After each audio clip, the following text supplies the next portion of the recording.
تقريبا في اي distributed system بتلاقي اهم كومبوننت هو المسج بروكر، لانه بيكون مسؤول عن الكوميونيكيشن ما بين السيرفيسز وبعضها. بس في الحقيقه مش كلنا عارفين الفايده الحقيقيه بتاعته، وبتلاقي ان كتير بيحاولوا يستبدلوا ب HTTP او gRPC حتى لو كان مش محتاج الريسبونس immediately. والسبب ورا ده هو كميه الكونفيجريشن اللي محتاج تكون عارفها عشان تقدر تستخدمه. في الفيديو ده هنتكلم عن اهميه المسج بروكر، وهل في طريقه تخليني اقدر استخدمه من غير ما اكون محتاج اعرف كل الكونفيجريشن الخاصه بيه. انا اسلام حلمي، ايجر ديفلوبر سيرتيفايد، بحاول اسهل وابسط المواضيع اللي بتاخد مننا وقت، وفي الفيديو ده هنتكلم عن المسج بروكر. يلا نبدا. عشان نقدر نفهم المسج بروكر خلينا نتخيل ان احنا عندنا اي كوميرس سيستم. اي كوميرس سيستم فيه 3 مايكرو سيرفيس: اوردر سيرفيس، payment service، inventory service.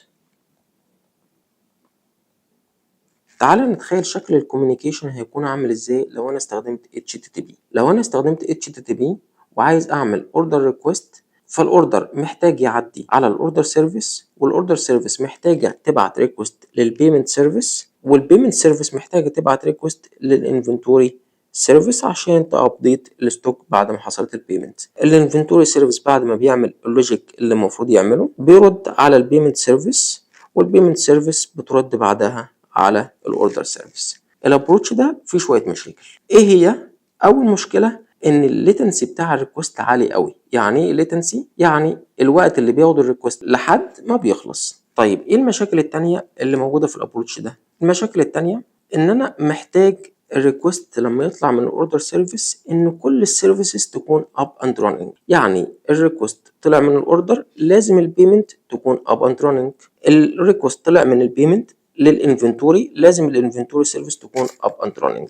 فهنا كل السيرفيسز معتمده على بعضها. مشكله تانية، الاوردر سيرفيس ازاي هتعرف البيمنت سيرفيس؟ لازم الاوردر سيرفيس يكون عندها اليو ار ال بتاع البيمنت سيرفيس، لازم البيمنت سيرفيس يكون عندها اليو ار ال بتاع الانفنتوري سيرفيس عشان تقدر تكلمها. فهنا شايفين ان ال HTTP او ال gRPC بيخلي في كابلينج بين السيرفيسز وبعضها، وده مش الحاجة اللي عملنا عشانها المايكرو سيرفيس. المايكرو سيرفيس عملناها عشان كل سيرفيس تكون معتمدة على نفسها، ولو في سيرفيس تانية داون هي ما تتأثرش. وهنا بنروح على الابروتش التاني، ان احنا بدل ما بنستخدم HTTP او gRPC نستخدم مسج بروكر.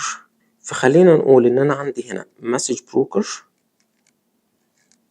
المسج بروكر مسؤوليته ان هو اللي هيعمل هاندل لكل الكوميونيكيشن ما بين السيرفيسز وبعضها. فمثلا الاوردر سيرفيس مش محتاجه تكلم البيمنت سيرفيس، محتاجه تبعت مسج للمسج بروكر تقول ان في اوردر حصل، والمسج بروكر هو اللي مسؤول انه يعرف البيمنت سيرفيس ان في اوردر حصل. وبعدها البيمنت لما بتخلص محتاجه تبعت مسج للمسج بروكر ان هي خلصت، والمسج بروكر مسؤوليته ان يعرف الانفنتوري سيرفيس ان في بيمنت حصلت، وبناء عليه الانفنتوري سيرفيس بتعمل اللوجيك اللي المفروض تعمله. فهنا هتلاقي ان المسج بروكر ادالك حاجتين ال HTTP او ال gRPC ما يقدروش يدوهم لك. ايه هما الحاجتين دول؟ عطولك space decoupling وتايم decoupling. يعني الكلام ده space decoupling خلى السيرفيسز مش محتاجه تكون عارفه اليو ار ال بتاع كل سيرفيس هتكلمها. السيرفيس كل اللي محتاجاه ان هي تكلم المسج بروكر. تايم ديكابلنج معناه ايه؟ معناه ان مش لازم السيرفيس تكون اب اند راننج لما يجي ريكوست عليها. بمعنى ان الاوردر سيرفيس ممكن تبعت مسج للمسج بروكر تقول ان في اوردر حصل والبيمنت سيرفيس تكون داون. المسج ساعتها هتفضل في المسج بروكر لحد البيمنت سيرفيس ما ترجع اب اند راننج اجين وتاخد المسج بتاعه الاوردر سيرفيس، وبالتالي الاوردر سيرفيس ما تاثرتش باي داون تايم للاذر سيرفيسز اللي محتاجه تكون بارت من الريكوست بتاعنا. نيجي للنقطه الثانيه، المسج بروكر بيدينا سبيس ديكابلنج وتايم ديكابلنج، بس مع ذلك بتلاقي كتير مننا بيروح للطريق السهل ان يستخدم HTTP او gRPC. ليه بنعمل كده؟ لان المسج بروكر زي ما بيدينا المزايا دي، في نفس الوقت استخدامه في الابليكيشن بتاعنا بيتطلب كميه كونفيجريشن كبيره، وبيتطلب اننا نكون عارفين المسج بروكر شغال ازاي من جوه. ده غير طبعا ان في اكتر من مسج بروكر، وكل مسج بروكر ليه الطريقه بتاعته. ومن اشهر المسج بروكرز اللي ممكن تسمع عنهم هو حاجه زي رابت ام كيو، زي ايجور سيرفيس باس، زي كافكا. فهتلاقي كل واحد ليه الدوكيومنتيشن بتاعه اللي انت محتاج تكون فاهم